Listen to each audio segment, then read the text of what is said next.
Hello, everybody. Welcome to F5 Recovery Podcast. Today, Ricky's out, so Daddy's in. Whoa. Which one? God, I'm already going to start. They have a new word, zaddy. I don't even know. Zaddy? Yeah, Zaddy? I guess that means like the hot dads are zaddy. Please. For real. Do you not can Google tell it. I have Scott. like middle school lingo right now. That's what my you God. said when you came in. Yeah. What's up, Guys, Zaddy? I haven't even Yeah, gotten to the I did. sponsors yet. Okay, all right. Anyway, Speaking of hairy organs. this podcast is brought to you by GoAwayBear.com, Heat Transfer Warehouse, shirts from Fargo, Ill Ego Gym on Main Avenue, which is the owner of this podcast, F5 Project, and the Ridge Recovery and Reentry Treatment Center. I screwed it up. The Ridge Treatment and Reentry Center. So thank you for our sponsors for making this possible. Today is the day. We've been doing, I did my story a few weeks ago. Kirsten did hers last week. And I suppose we're going to eventually do Scotty's. We were going to do Ricky's today. No, we're doing Scotty's today. So He's gaslighting. You gotta define did you, that. how don't many even know. Scotty's old. you had before? I've had like a lot. I What took time my did you dog get up today? at 5. I took my dog for a walk. You should see him. Rio it's like a changed animal. It's like an unfair advantage for older folk to like get up at 5 a.m. 3 hours ahead before it. Is it like most an people. insomnia that kicks in? No, it's just get up. I sleep well. Like I went to bed at like 11:15 last night, Yeah. but I slept well. I sleep it's well up at way 5. past 5. Carrie's always like, "What are you doing?" I said, "You want to get up and go for a walk with me?" She's like, "No, Yeah. that's really dumb." But And what happened to your dog that he's a new dog? can I do shout outs? I'm going to shout out to Prairie Dog Obedience School. Oh, I took him there. Her name is Sydney, yeah. and she's The doing guy? The dog, the girl. Oh, my dog is Rio. Okay. The gal that's doing the training, Sydney. Sydney. And I'd heard about her from some other people that said, because he's just wild, man. Like, we go for a walk, it's like your arm goes Yeah, down. My daughter he's wouldn't even walking you. hold him. She goes, "I'm not holding him if there's another dog." Yeah.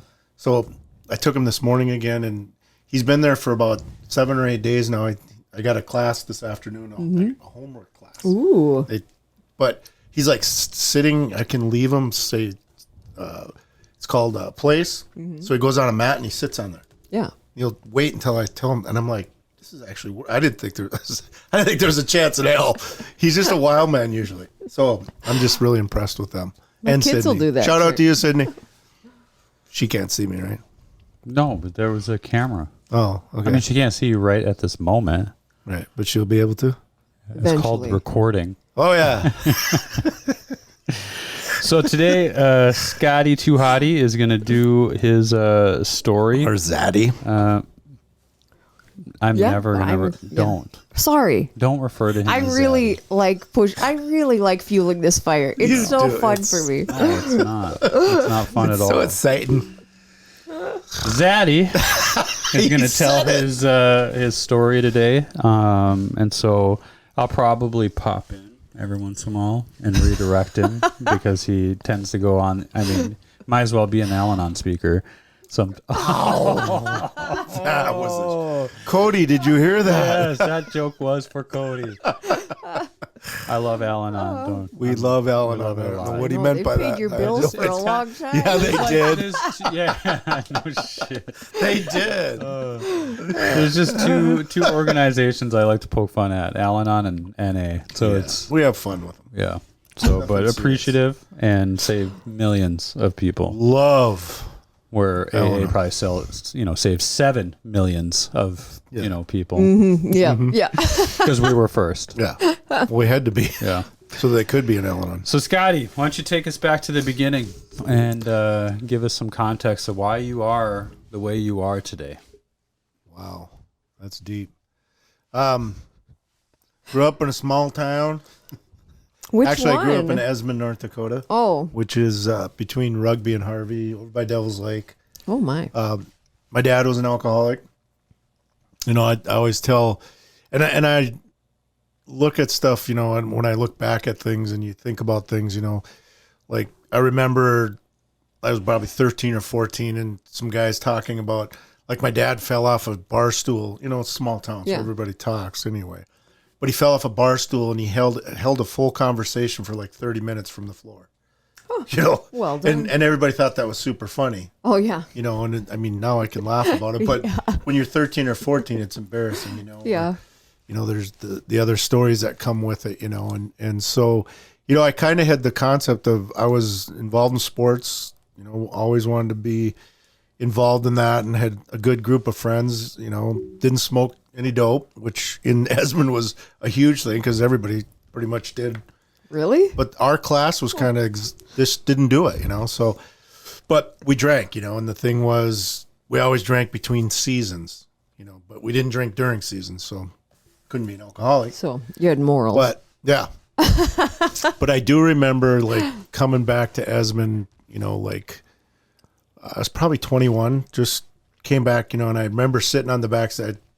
I'd just gotten married, you know, and I was talking about, you know, crying on the back step, talking to my dad, who was in recovery at the time. And how old were you when your dad got into recovery? I was 17 because I went to, or 18. I just turned 18 because he was, I went to Family Week, and I'll never forget it. Chuck Lohman, who was kind of a big part of recovery in Fargo. Chuck was he was in Minot. Yeah. He was the counselor. Mm-hmm.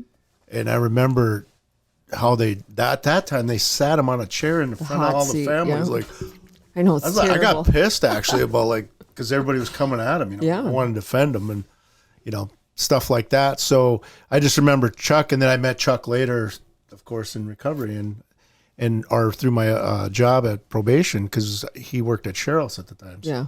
I just told him that story. He thought it was pretty cool. But I remember sitting there telling him, you know, crying and saying, you know, I think I'm an alcoholic, blah, blah, blah.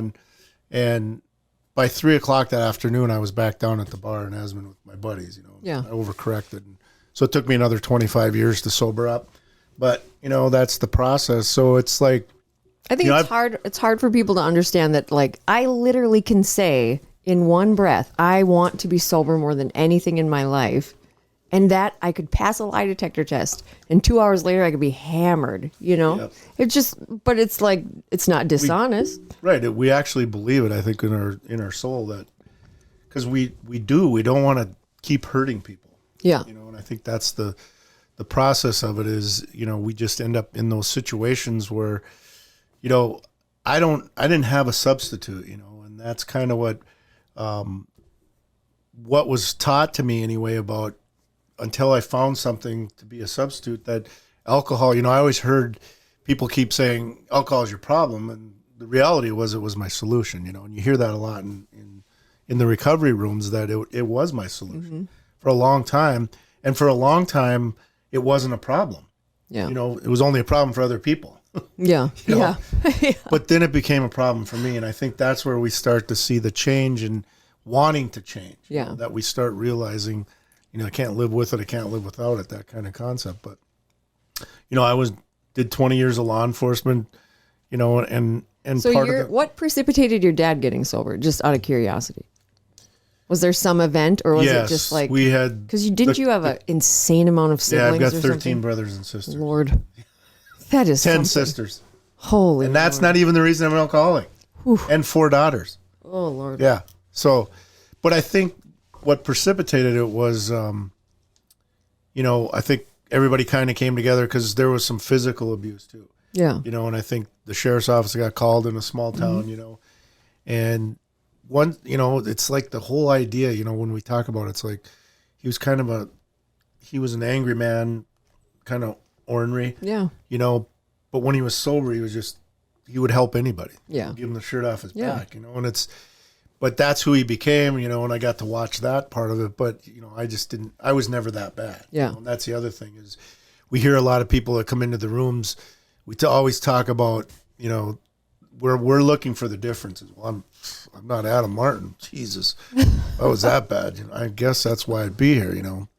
Oops, sorry. Did you know when you were a teenager that you drank different than other people? I don't know, you know, because I think my buddies drank like me. Yeah.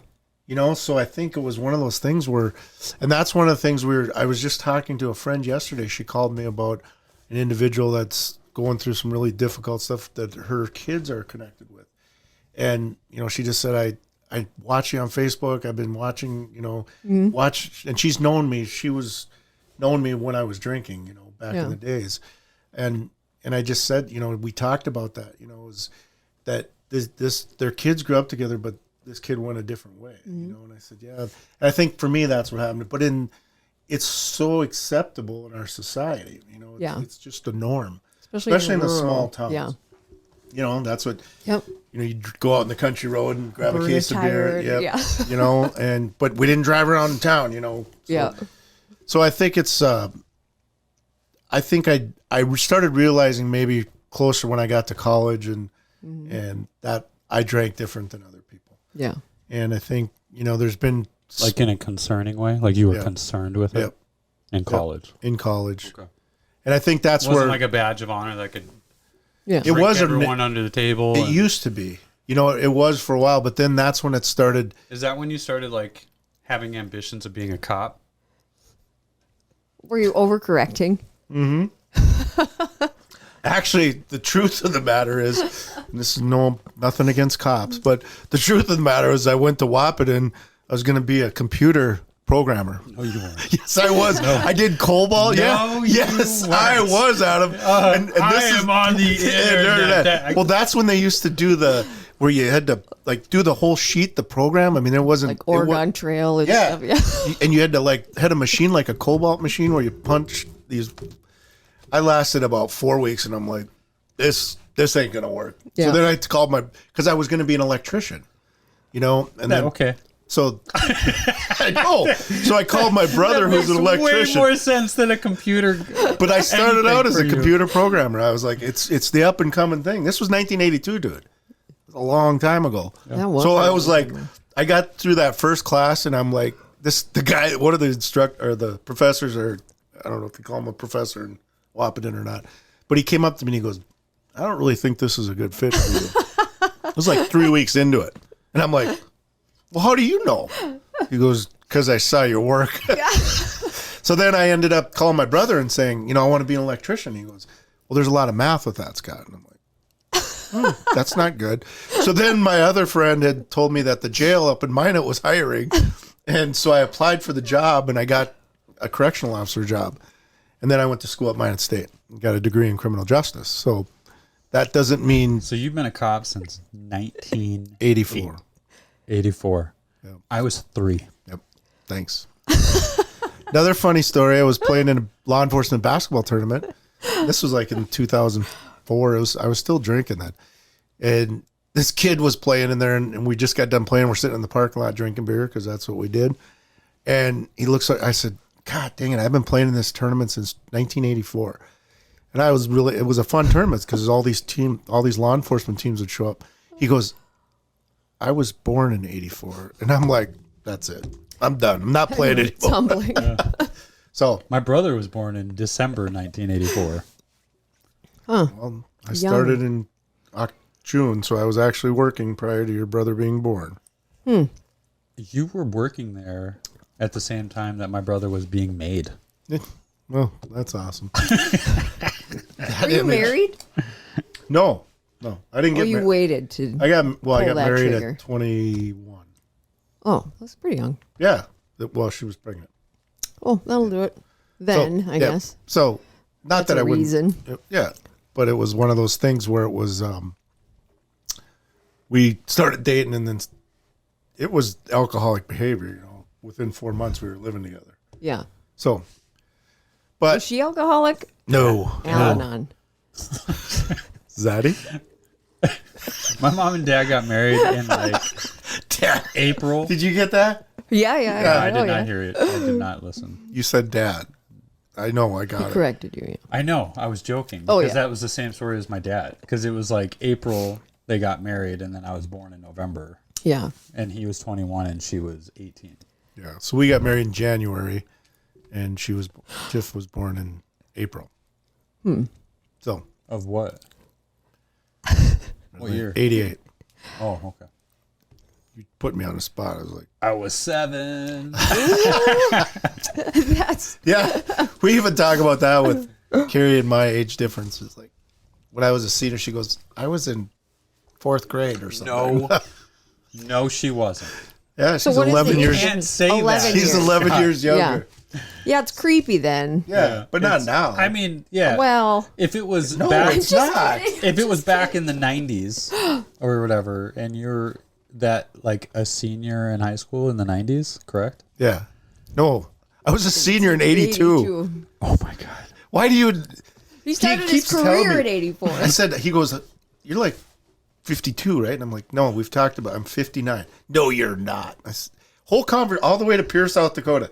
Like 7 times he's like, no, you're not 59. I'm like, what do you want, my ID? I don't know what to do here, Adam. You couldn't remember that when you were like, I'm gonna be honest right now. I totally forgot again. I thought you were 53. Yeah. that's why you made the 53, 54 comment. Well, that's when my dad died, when he was 53. Well, I got that going for me. You're doing really good. Got 5 years on him. Yeah. Well, you'd That's probably be 6, there too but if you would have kept drinking. Right. Like you Yep. said, you're not good at math. That's 6 years, actually. 54? It's 5 years. 53, and you're 50. He said 53 or 54. All right. I said 53. Oh, okay, 6 years. Now who's not listening? Me. That's my Eleanor kicking you. You may be right. Oh. Did Carrie teach you that one? No, that I learned that in Al-Anon. You may be right. Do you go to Al-Anon? Nope. Oh, I was just told by somebody. dang it. If I were new in recovery, I would totally find somebody to pay my bills in Al-Anon. Absolutely. Absolutely. Yeah. 'Cause they're good caretakers if you get an unhealthy one. Oh, how many times did somebody pay your rent just because you were pretty? You can't even talk. I mean, it depends. It depends on context. I mean, legitimately yeah. paid my rent maybe twice. Oh, okay. And it was like a church one time, and then maybe my mom, right? Maybe. So there But wasn't. I did live with women Yeah. where I wasn't paying rent. So 'Cause you yeah, couldn't get they on the paid- lease? They paid their rent Yeah. to let you because I live. couldn't And get you on were- the lease, and right. I was a piece of shit like that. I just Did you give him cash? I might as well have been sleeping on the couch, you know. Did you give him cash? No. He gave I mean, him if I sex. was working, I just, oh my God, let's move on. Why is this about you? Oh, yeah. Back to Wait a you. minute, back to me. your sex, yeah. No. So yeah. Anyway, so I went through that process, you know, and part of, you know, like even in law enforcement, one of the things is, you know, a lot of us, we drank together because it's one of those things where, you know, the stigma that comes with it, you know, partying. Like a brotherhood. Yeah. Yeah. But you really can't cut loose if you're around just like we call them normal people, Yeah. you know. So ended up, you know, hanging out.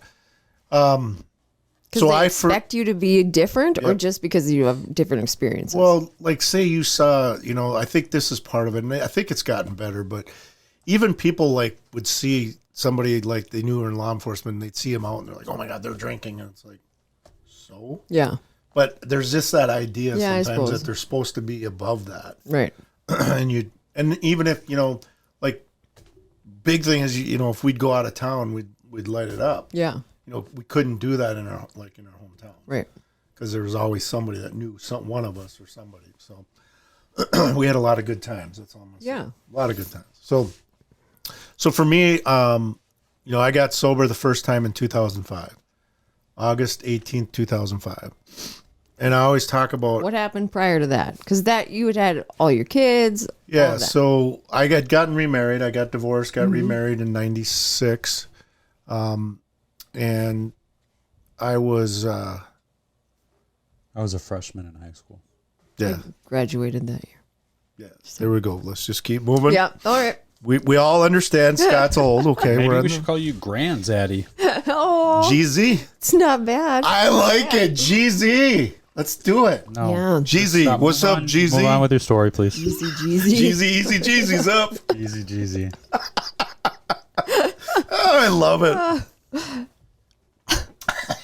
So, before that, I'd actually left law enforcement and was selling insurance. That's a switch. Yeah. Yeah. And I thought it was going to, well, actually I'd left law enforcement and I went into the water business. I was a sales manager for a water company, and I did that. And then I ended up going into selling insurance for locally. And that was more of a 8 to 5 job, and I really didn't like it. I liked the ability to have parties and take out clients and that kind of thing. Yeah. I think even in the other business that I was able to use that as an excuse to drink. Yeah. I got to go meet a client, blah, blah, blah. So, but it came to a head, and it just kept getting worse and worse. And that's when I remember it was like 2:30 or 1:30 in the morning, whatever. And I came home, went downstairs, and at the time I was married, we were living in West Fargo. And I remember my wife at the time, she came downstairs, and I've talked about this before when I've done speaking, is that it was that look, that look of just, there was nothing left. And she just looked blank, Yeah. She just looked at me and she said, I can't do this anymore. Yeah. I just can't do it. And so then I got scared, and so then I called my sister, who at the time had been sober like 28 or 30 years. And she was going to take me to a meeting. We had coffee with my wife at the time and my sister. We went to Perkins, I remember. And I said, yeah, I'm going to do it. I'll do whatever. And she took me to a meeting that night. It was a Thursday. Yeah. So we went over to the Moorhead, when it used to be by the Budweiser. I said, these are some sick sons of bitches. Yeah. But an AA meeting right next to a Budweiser plant. But we couldn't find it. So I told my sister, I go, I guess God doesn't want us to go to this meeting. And she goes, bullshit, we're going to this meeting. And we were like 5 minutes late, and I remember at that time, that Moorhead Thursday night group was a call-up meeting. Yeah. So I walk in and I sit down and I looked over and I said, if they call on me, I'm walking out of here. And she just kind of giggled. She knew, it's like everybody knew I was a new guy. Right, yeah. They never called on me. It wasn't, but as an alcoholic, that's our idea, that everything is about us. Yeah. And I just need one reason to leave. Yep. Just give me that reason. I'm the frick out of here. And anyway, I don't remember much about it, but nobody said anything. They came up to me, and talked to me, but nobody called me up there to speak. But, but that's just, but you think about that's that crazy thinking of that they would actually call somebody their first day at a meeting, Yeah. So we ended up going to that meeting. It was August 18th, 2005. Ended up staying sober for 4.5 years and staying married. And did you go to meetings and stuff like that? I did go to meetings, but I didn't I had a sponsor, like they talk about in quotations, but I would go late, leave early, all the stuff that didn't really do the steps. You didn't hang out with guys I was like, these are not my people. Yeah. Why did you think that? Because I thought I was different. Yeah. Because I saw, I think I used my past experience in law enforcement. I used a lot of things that I don't have any DUIs. I don't have any criminal, I'm none of that shit. Yeah. I still remember going to the MPG meeting and like, these clicky mother effs. It's never coming back here again. I know. When was that? What year was that? Been like 2006. Okay, so 2007 maybe. It was like my first couple of years in sobriety. But I used to go to Saturday. I think I was gone. No, I'm pretty sure I was there. You probably are there. You're probably one. You're probably one of the guys that you were judging. Yeah. Or I was judging one of the guys that you were judging. Probably. Yeah. Yeah. And it's kind of funny because Adam D always talks about, he was judging me like, because I wear polos, the guys that wear polo. Said Mike and I, like, and he said it as, he of course he asked me if it's okay. I said, of course. But, it's kind of funny how that turns reason, around, like if your bartender had a polo on, you'd go to a different bar. Right. It's so dumb. But it's like, so, I was sober 4.5 years, but I was miserable. Yeah. I remember we went on a cruise with like 5 other couples and everybody was drinking, Yeah. And I was just miserable. And I remember her at the time saying to me, why don't you just drink? Oh, and that miserable. She goes, you're just a miserable prick. Yeah. And I'm like, this is a trap. Yeah. You are setting me up. Yep. And so I didn't, but I was just still miserable. Yeah. Because everybody's out to get you. Yeah. And so I remember, I was going down to Minneapolis for a fantasy football draft. And none of the guys, I only knew one guy, a friend of mine. We'd been friends for a while. And it was all his buddies because he used to live in the cities. And so they asked if I wanted to join. I said, sure, and I got in a big argument before I left and stuff and about why somebody would drive to Minneapolis. Back then you had to actually write it out, and stuff. So you didn't have all this shit that they got today. But anyway, we ended up golfing that morning. It was like 95, and everybody went to Buffalo Wild Wings. Yeah. And I went to the bathroom, and none of these guys knew me, And Kevin, the guy that I was with, knew I was sober for like 4.5 years. Yeah. And they set a beer in front of me, and I come out of the bathroom. And this is where I think the book talks about, being spiritually fit, having a defense against that first drink. And I wasn't. I didn't. And they sat that down, and I just had this huge argument, and I just looked at it, and I'm like, and the guy, Kevin, looks at me and he goes, "What are you doing?" I'm like, as a true alcoholic, I said, "Don't worry, I got this." Yeah. I got Mind your this. own business. Yep. Yeah. And then I turned it into just a total shit show. For relief. God, it just looks like relief when you're that miserable. And it did for that minute. Yeah. Or that evening until the guilt came in the next day, and then I started hiding it. I was hiding it from her, and I was lying and cheating, not cheating on her, but cheating like my hours at work, just all the behaviors that come with it. Yeah. Ended up, she finally came to me, and that was in 2012, and said, "It's either us or the booze." Yeah. And I chose the booze. I had 2 daughters with my current wife at the time. And I was actually relieved because I could drink and she actually Not told letting me somebody down every day anymore. She just told me and it was kind of, we joke about it now, actually. We're actually good. We're pretty good friends for being exes and both of my exes, actually. Everybody should have a couple. Was that she said to me, "You're going to be out of control within 6 months." Yeah. Because she goes, "I was your governor." I always explain that to the young people that, you know what a governor is. Right? Yes, I do. You do. Yeah. Do you, Adam? Yes, because you're I know young. what a governor is. I know what both governors are. The new one to be. Yeah, but anyway, sure. By a landslide last night, he had almost 60. He had more than 60,000. 73%. Yeah, compared to her 23,000 or something like that. Yeah, in the primary votes, Kelly Armstrong. It's probably be our. You got to wait till general election. Yeah, still the fight. But everybody in North Dakota knows that the primary election is the Republican general election. So it's Kelly Armstrong is going to be our next governor. So that's pretty cool. 100%. Maybe. Something could happen between now and the general election where Kelly could be like, nope. Yeah. let me get this. Every Republican in North Dakota would be like, you know what? I'm going to vote Democrat today. It's highly highly he would really have to do something. He'd have to really mess up. Yeah. So anyway. Where was I? No idea. But I told her, miserable. She said everyone should have multiple ex-wives. Nah, I didn't. That was a joke. And was it? Because that's good. I'm glad it was a joke. I'm glad you clarified. Wasn't one of your ex-wives my husband's probation officer? Yeah. Okay. Yep, that's the one I'm talking. That's an interesting. Yeah, and then I connected with your husband. I got to be friends with your husband, and it's just kind of a cool.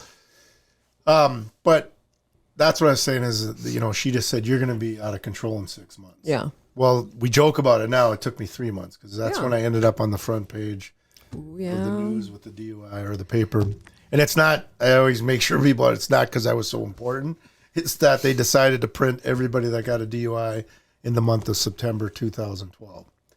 And it still took me about a year to get, so about 11 months. Yeah. Or so. And when you say you picked booze, that's not really, you lost the ability to pick anything at that point. Right. And so let me clarify that. One of the things that I talk about is, having to tell one of the toughest things was tell my daughters that I chose booze over them. Yeah. but I really didn't choose it because it becomes a spot where it's not a choice anymore. Yeah. You know, and I think that's the power of addiction. Yep. And that's what I always talk about to people about, you know, when they're talking about family members and stuff. And I said, who would choose this life? Yeah. You know, who would choose to be, you know, today I have a choice not to take a drink. If I don't take a drink today, I'm going to probably be okay. Yeah. You know, if I walk out of here and go get drunk, all my choices go away because I'm going to destroy it. I've proven over and over, I'm going to burn it to the ground. Yeah.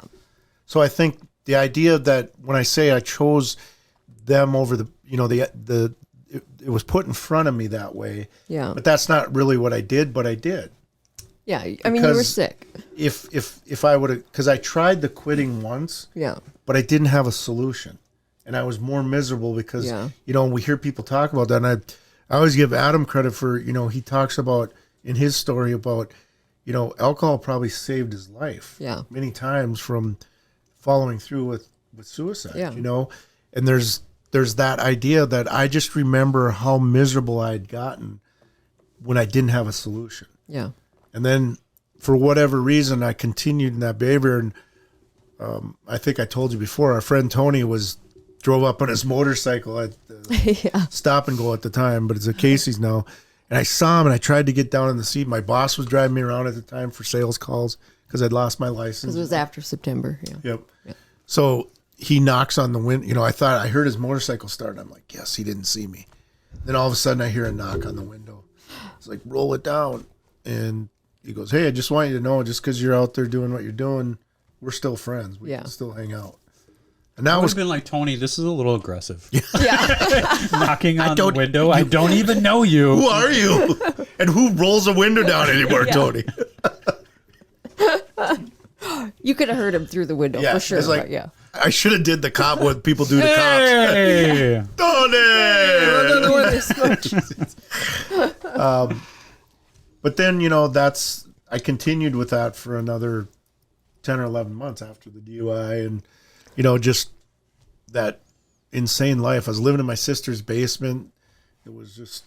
Why do you remember that Tony said that? Because I'm sure you heard 1,000 lines. Oh, yeah. And I told him over and over, you know, that was a big part of my recovery of me wanting to get sober is seeing somebody. And I think that's, for me, it's become part of what I do in the community or what I'm doing in recovery is that image sometimes, you know, because Tony was that positive, always jovial guy. You know, I'd sometimes be like, Tony, just shut the fuck up, man. You're just so fucking loud. But he was so boisterous and so he just exuded life, you know, just like that was, I think for me, that's why it sticks out to me so much is that I said, you know, I kind of like, I want that life. Yeah. I want to be like that, you know? Yeah. And it took me another probably 3 or 4 months to get sober. And, you know, Tony and Derek, I hung out with them all the time. They were like, when I first got sobered in July of 2013, you know, and they tell me all the time, I used to call them at like 11 o'clock at night and say, hey, you guys want to go out for coffee? They're like, it's 11 o'clock, Scott. They're like, no, go to bed. I'm trying. I think when you find somebody you finally laugh with, like, it just is so, it's a different kind of freedom. Yeah. Yeah. The two go-to people in recovery is like your sponsor and then your bud. Yeah. Yep. And I think that sometimes I think the buddy's probably more important for real, because it was like so much easier to be like transparent. Because you tell them the truth. Yeah, because they'll probably co-sign it and be like, listen, man, I'm going to quit my job and I'm going to like go be unemployed for a couple weeks and live, you know, off the land, you know, and then get a job. And they're like, that's great. Let's both do it. Let's do it together. Yeah. And I think, you know, I remember we actually had gone to the Frisco to the Bison game, you know, and I had been like right before I got sober on July, I had been in this relationship, but we kind of had been like, we're not serious about anything. This is just, this is a hookup thing, and or whatever you want to call it. And I hadn't seen her like in 9 months because I'd been sober. That, you know, and she happened to be at the hotel we were staying at in Frisco. I said, "What are the chances?" Oh, did you hook up? No. But I looked at Cheney and I'm like, so do I need to make an amends? And he goes, well, did you do anything fucking wrong? And I'm like, I'm sure. Probably. Yeah. I'm guessing yes to that answer. He goes, well, then you probably do. You know, just how, you know, how it changed. It's just like, so matter of fact with him. Yeah. It's like, why are you even asking? Yeah. Just go do it. Yeah. So I did. And she just looked at me and I'm like, hey, just wanted to let you know, I got sober and I just want, if there's anything that I need to do to make things right, I just want to let you know I'm here to correct it. Yeah. She goes, for what? She goes, we agreed on, and I'm like, Yeah. cool. See you later. Yeah. We're good. Need many more of you. Yes. So, but then I remember we got stuck in the airport coming back, and we ended up being stranded for like 4 days in Oklahoma. My brother lives there, so we drove down with him, and it was Tony and Derek and I. But I remember I was talking to Tony about it, like just kind of he and I talking, and I said, I feel really bad. I had 4.5 years, and it was now I got 9 months, and he goes, who gives a shit? Yeah, nobody cares. Nobody cares. He goes, you're the only one that cares. And I think that's where people get caught up, like when they do go back out or relapse or have situations happen that everybody's looking at them in this different way, and it's like, no, they're really not. And that was after 9 months. Yeah. Or no, so, how long? I was sober 4.5 years. Oh, okay. But I had been sober about 9 months, and that's right on the line.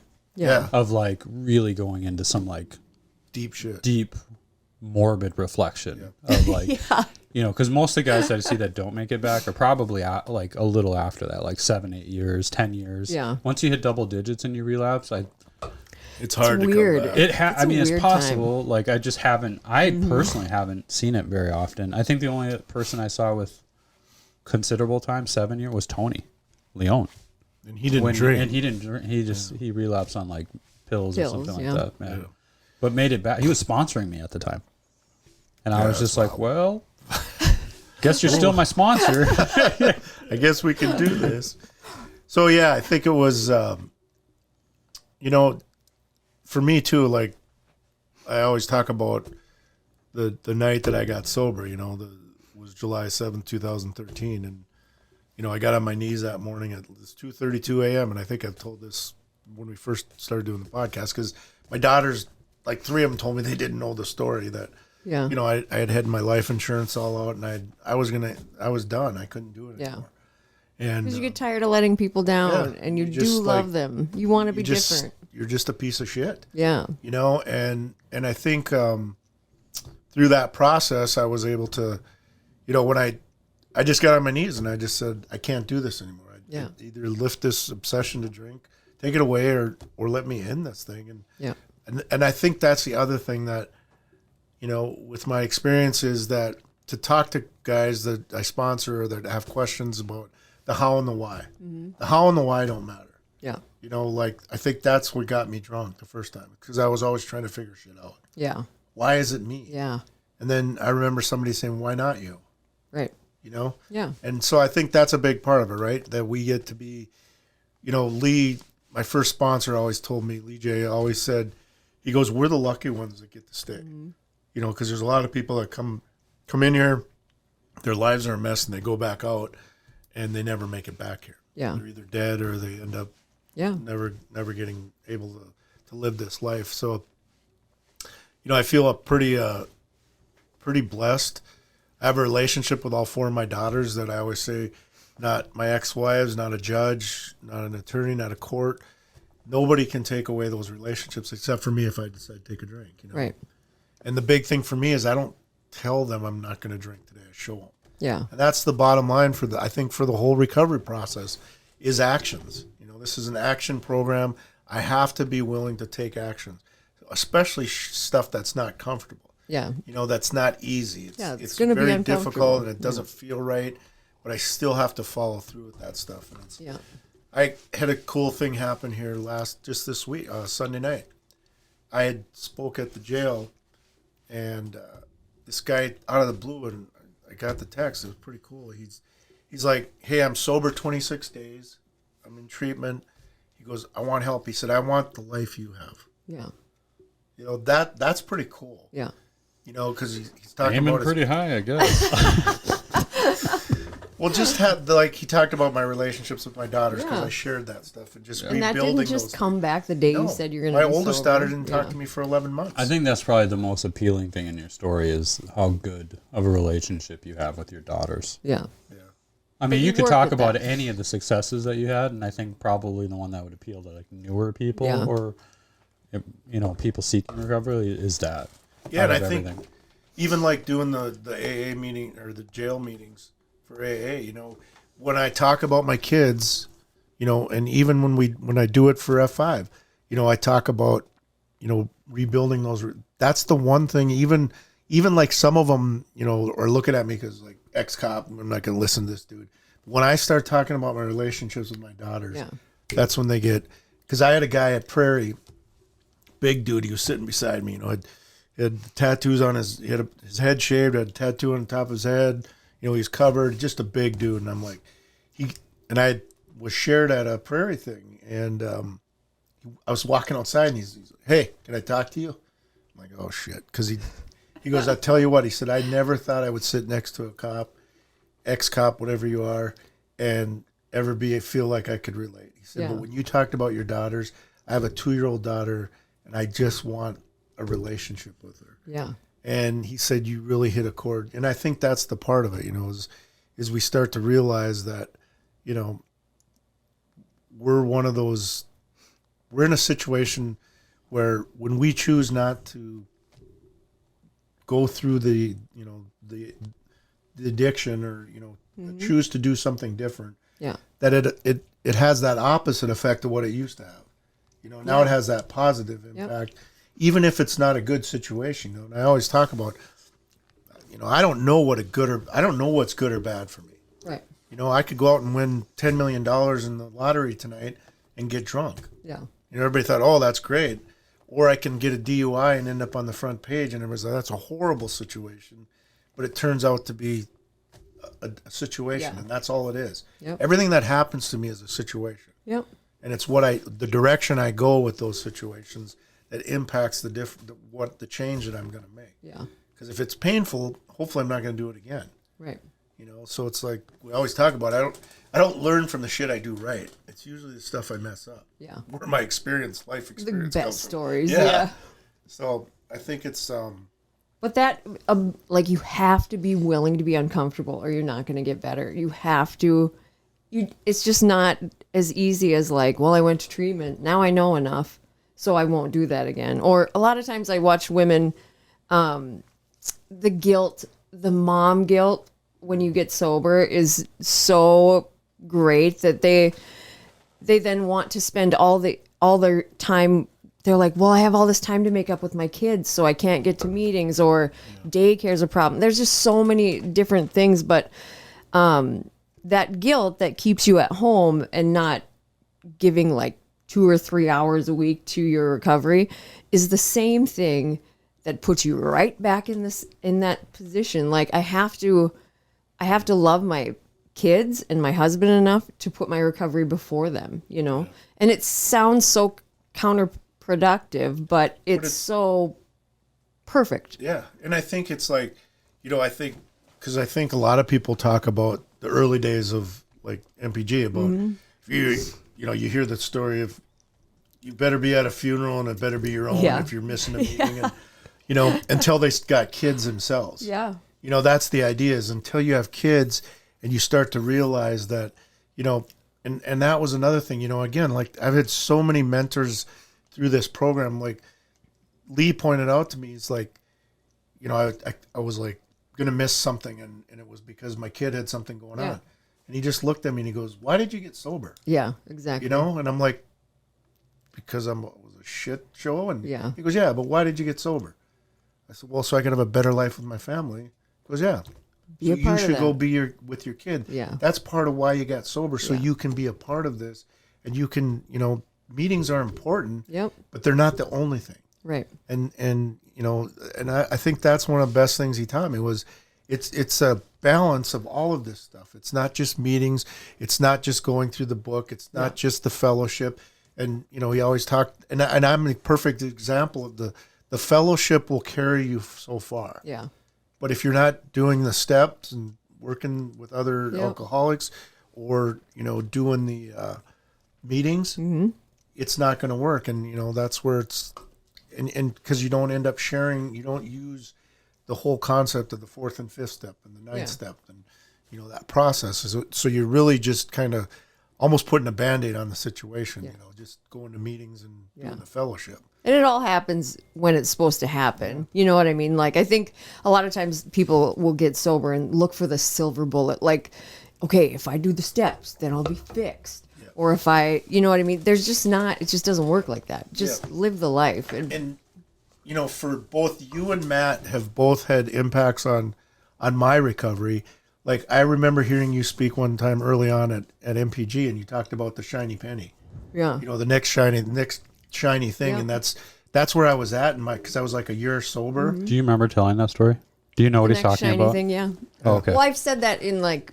But this was I was probably so it had probably been like 2014. Yeah. Because I was like a year sober, and I was like, that's all I was, and that's where like Cheney and Tony were always like, dude, you need to slow down. Yeah. You know what's funny is that he probably 4 other people told that story, but when you told it, he was like, yeah, it had him. But I don't know what it is about Kirsten, but she connects with me. That's not true on a level. That's not true because I'm going to tell a story about Matt. Because Matt told a story also when he was sharing about when you're going through the shit, and about being a dad, and I've shared that, where when I'm going through it, it sucks. Yeah. And it's horrible. And I'm sober and I'm like, I need relief. But when I get to the other side of it and I can look back at it, that's when I can reflect on it and go, okay, this is why this happened. Yeah. To me. But he also talks about, never feeling like he ever could measure up to be a dad. Yeah. And most people in AA look at him as a great dad. Yeah. He's a great but dad. he can't see that. Right. Because of his past experience. So I have always connected with him on that level. And I've always told him, that when he shared that stuff, it really hit home for me about, I'm not, because people say, well, yeah, you're a great dad. You're a good dad, blah, blah, blah. And I'm like, but I don't feel that way. Yeah. There's times where I feel like if I would have done better here, maybe they would be doing this better, and I think kids even just give birth to guilt in the first place. But, right. Yeah. And even Adam helped me with the situation that I was going through with feeling guilty about, maybe not with my 2 younger ones. I spent more time with them. Yeah. Because I was sober for 5 years, 4.5 years. So I was always there. And that sometimes I feel like I let the other 2 down. And he said, no, that's not, has nothing to do with that. You were there. Yeah. So, I think that's part of it is when we're not done with this thing, just because we sober up, we're not done with it. It's, with the joke, or the cliche is, it's ism, not wasm. Yeah. I still suffer from alcoholism. I still have behaviors when I'm sober that reflect my alcoholism and actions. And that's when I can identify those and recognize those and change those. That's when things start getting better for me. Yeah. But I can fall back into those really quick, like snapping at people and, being on putting people on eggshells. That's my 2 older daughters always talk about that. I always made them feel, it was very uncomfortable. Everybody had to be, is he going to blow up at somebody? That's a common way that men are manipulative, whereas women are like more silent treatment. And men just are, they keep it like, they have that gruff bark. And so everybody's just tiptoeing around. Dare say anything. Yeah. Yeah. But it's just a way to control the situation. And most people with addiction don't even understand that, like, this is so much bigger than your chemical, whatever you're addicted to. That's just the beginning, It's a symptom. Yeah, for real. It really is. So it's like, and like this weekend is Father's Day, and all 4 of my daughters, they're actually, one of my daughter's boyfriends is actually coming to hang out with us. We're going to go to Granite City for brunch, and then we're going to either go to Sweet Shots or they want to play poker, have a poker tournament. So might have you over on Father's Day. You can call me Sadie. Yeah, that's a great idea, Scott. I'm going to go spend time with your kids on Father's Day. Well, you can bring your kids. But that's this Sunday? Yeah. Oh, I didn't even know. You didn't realize it. It's also my daughter's birthday. Happy birthday, Katie. Dr. Katie. She's a doctor. Really? Yeah, she has her doctorate in occupational therapy. Oh. You made smart and hot girls. I mean, they're like the most attractive. They're so hot. It reminds me. I was watching Marlon. Careful. Listen, your daughters are beautiful. They're amazing. They're like little nieces to me. I don't know how else to put it. That's what I like to hear. But I was watching a preview of Marlon Wayans, his new comedy special, and he's like, my mom's the all-star. She had 5 Wayans, 4 millionaires, and 1 crackhead. It's like, oh my God. He's like, That's that perfect. ratio does not happen. Oh, man. That's Yeah. great. Funny story there too. Is like, there's a probation officer. He's retired, and I golf with these guys a lot and hang out, and so I still have those relationships, and they love. We have a great time, and they have a few beers, and but they respect my recovery. Yeah. So it's really kind of cool. But he's looked up. He goes, Todd. One day I showed up, and he's like, "College, I got to ask you a question." Yeah.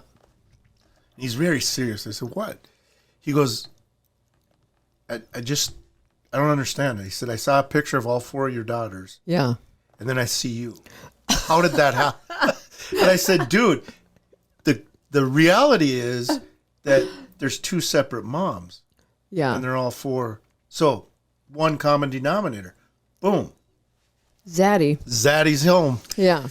What do you do? Jay-Z's up. GZ.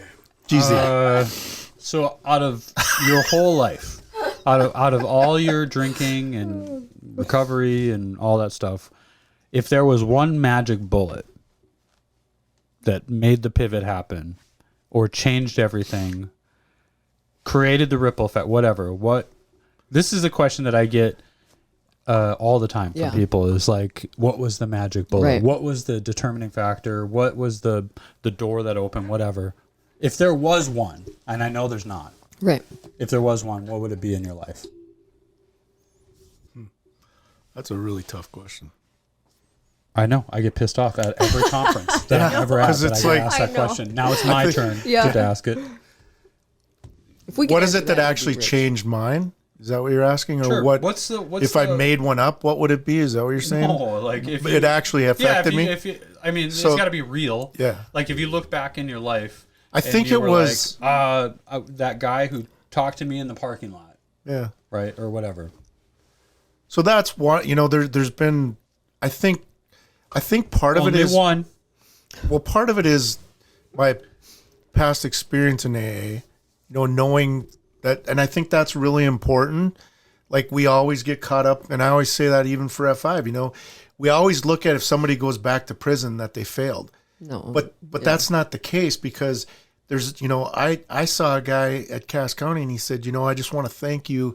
Every night in my cell, I think about, you used to come out and see me at lunch once a week. He said, I look forward to those meetings with you. Yeah. And so that means it had an effect on him, that did it stop his behavior? No, because he wasn't ready to change. Right. But maybe now he is. Yeah. So I think seeing some of the people that were successful in recovery, that I wanted that. But I still believe that, and that's where I say to people, you can either believe me or don't. Mm-hmm. But I believe there was divine intervention that night at 2:32 a.m. Mm-hmm. And I really believe that was, for whatever reason, I got on my knees, and when I did that, there was humility that came with that, and there was the process of, what have you done? Living in my sister's basement, lost everything that I've pretty much had owned. My relationships with all my kids were just tattered and beat to piss, and I was just so beaten, and I was just like, something came over me at that moment, and I don't know what it is, and that's why I always say the how and the why. I really don't know what. Yeah. I honestly believe it was my higher power saying, "You're here. Mm-hmm. This is that spot where people get to when we talk that jumping off point."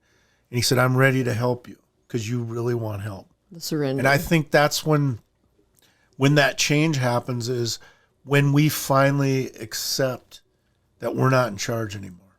Yeah. And I think there's a lot of people who say, "Well, I get on my knees, didn't do it," but I think, and again, this is my own little philosophy, is that my higher power knows when I'm really mean what I'm saying. Yeah. You know, it's kind of like as a parent, you know, when your dad raised his voice, you knew that meant business, no more bullshit. And I think that's where I felt like is that I got to that point and he saw me, he came down, it came through and just there was a change in me. I got up that next morning. I called Lee. I went to see him that night. We had supper at the Village Inn that used to be on 25th. It was like 10 o'clock. He looked at me and goes, man, dude, you look rough. And I'm like, I am rough, you know? Yeah. And here's another piece. So I'm going to do two. But Lee said to me something that night, and it's always stuck with me, is he said, Scott, you don't have to live with this impending doom anymore. Mm-hmm.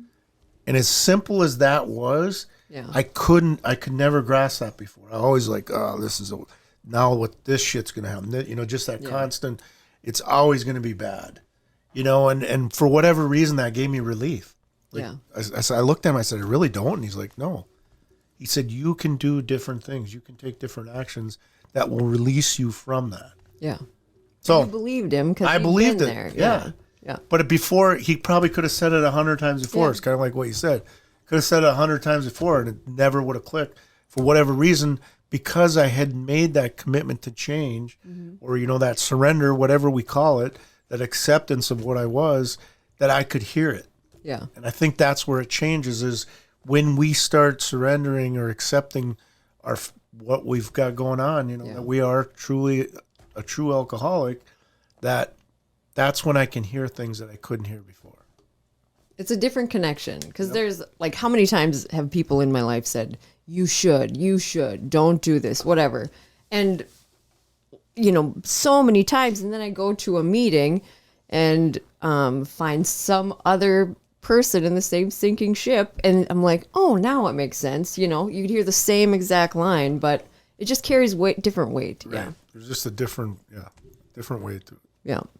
So cool. The answer is that you heard something. Yep. Or felt something. It was an actual emotional shift. There was a change in my whole, because I ended up texting my sister and two other people in the program at 2:33 in the morning. You know, I called my sister and she answered, actually. And they'd been praying for me for a long time. So was there like a sense of relief? Yeah. That's right. Yep. Okay. That's the money shot right there. That's it. I was trying to get there, but you helped me. Yep. Again, thank you, Adam, for all your help. But yeah, that's what it is. It was a sense of relief. There was just like a weight lifted from me that I didn't have, you know. And then, like I said, the next night when I talked to Lee, and he just kind of reaffirmed that I don't have to live like this anymore. It was just like 100,000 people could have told me before that. But for whatever reason, at that moment, all those things came together. And I think the other thing that I said was I was going to, you know, whatever was asked of me, I was going to do it. And that's what happened, you know, as I just got very involved in AA, got very involved in service. I got involved in my meetings and my own recovery. And I think that's where the change comes. Did you have a moment? Did you have a thought? Well, it's similar. I felt different. Yeah. Like I think Clancy gave a talk one time about alcoholism being a feelings disease. Yeah, like for sure. We just feel different, more, you know, intense, right? And I was just talking about this at Relapse Prevention the other night to like the new participants about how we can have, you know, like you said earlier about the lie detector test. Like I can have all the right thoughts, right? Or it could be like super morbid too. But if there's no feelings associated with it, it really doesn't affect me. Yeah. Right. Like if I have negative thoughts, like I don't feel negative until I feel negative, like in my gut. Mm-hmm. And so when I got sober, I think the time that it worked is it just didn't feel hard anymore. Yeah. Like it was real. Yeah. And I think all the other times that I was honestly wanting to be sober, I don't think I ever felt like it was going to work. Mm-hmm. And then the moment that it changed for me was when my effort and my feelings changed. And I walked all the way to Andre's house, 2.5 hours, you know, and it didn't feel wrong. And I think, you know, when I'm trying to stay sober or in early recovery or whatever, like it was always just like my gut was on like just intent, like butterflies and race cars, and just anytime I thought about drinking, and that went away. Yeah. And so I think that was like when it got easier. Yeah. And but I don't know when that moment happened. I know. It just all of a sudden I realized, I was like, holy shit, I'm sober. Yeah. It still happens to me even at 11 years. I'm just like, I'll be like sitting around and I'll look around at all the people that were like sober, like when I was going in and out of like recovery, and they're all still sober. And then I'm like, holy shit, I am double digits. Yeah. Like that's mind blowing to me to like look around the room and be like, I share double digits with all these guys that I thought I was never going to be. I mean, they're in their 20 years sober or whatever. Like they stayed, but it's just weird to me because I always struggled with like feeling like an outcast in recovery. Yeah. And I think, when you say it's one thing, and I think for me anyway, it was multitude of things happening that just reassured me that I was doing the right thing. Right. Like one of them was 2 weeks sober. Tony took me to Rapid City to that where the Montana guys come. Mm-hmm. And I'm like, no. And then I remembered you said you were going to say yes. So it was Tony and I alone. So imagine who did most of the talking. Yeah. And I talk a lot. I can't keep up with the dude. But I got there, and the cool thing was, this was really cool, is we went to Tony's celebration in Montana. Yeah. And this Bob was there. He's the guy that told me, I told him that's when my daughter wasn't talking to me for 11 months. Yeah. And I had told him, I'm just sober. I'm texting her every day, telling her I'm going to meetings and how awesome I am. And he looked at me and he goes, that's bullshit. Yeah. And I'm like, what? He said, that's bullshit. All that is about you. You just want to feel better about Scott. And then he proceeded. I said, well, okay, wise guy, what do I do? And then he told me his story about he had pulled the gas line on his family in 96 and, turned into now. Then he showed me pictures of his grandkids the week before. So, but he just told me, he said, text her on the same day at the same time every week. And all you do is you tell her you love her and that you miss her and you hope she's well. Yeah. That's it. I'm like, how is that going to help, dude? She's not talking to me. She doesn't know how great I am since sliced bread. I'm the best sober guy ever. Yeah. But it turned out that worked. Yeah. But I think that's what I was saying is those things, those different circumstances that have happened where it just reassures me that I'm doing the right, like doing that. Going, I'll do this, but it's not going to work. Right. And then it works. And then I'm like, oh, shit, that worked. Yeah. Okay. Well, I better listen to the next guy. So I think that all has an effect on those changes. So I know you gave us the 2 minutes. Yeah, gave the 2 minute warning 5 minutes ago to Scott. I like to talk. So thank you to Scott and Kirsten co-hosting with me today. And Ricky's out today. Keep him in your thoughts. He's got some family stuff going on. So, and then thanks to our sponsors, the GoAwayBear.com. Heat Transfer Warehouse, Shirts from Fargo, F5 Project, the Ridge Treatment and Reentry Center. Nice. And we're always looking for more sponsors. Yeah. So we appreciate all our sponsors that we have. And we appreciate Ill Ego for letting us use their podcast room and sponsoring this. And how does that Ricky always end it? He always says, be great, do something wild. No. Crumble a cookie? I don't know. That's where the crumble cookies. Make recovery great again. Quote, be great. I can't remember what he says. Make recovery good. Ricky will be here next week. So he will tell you what we meant to say. All right. Thank you, everyone. Thank you. Have a great day.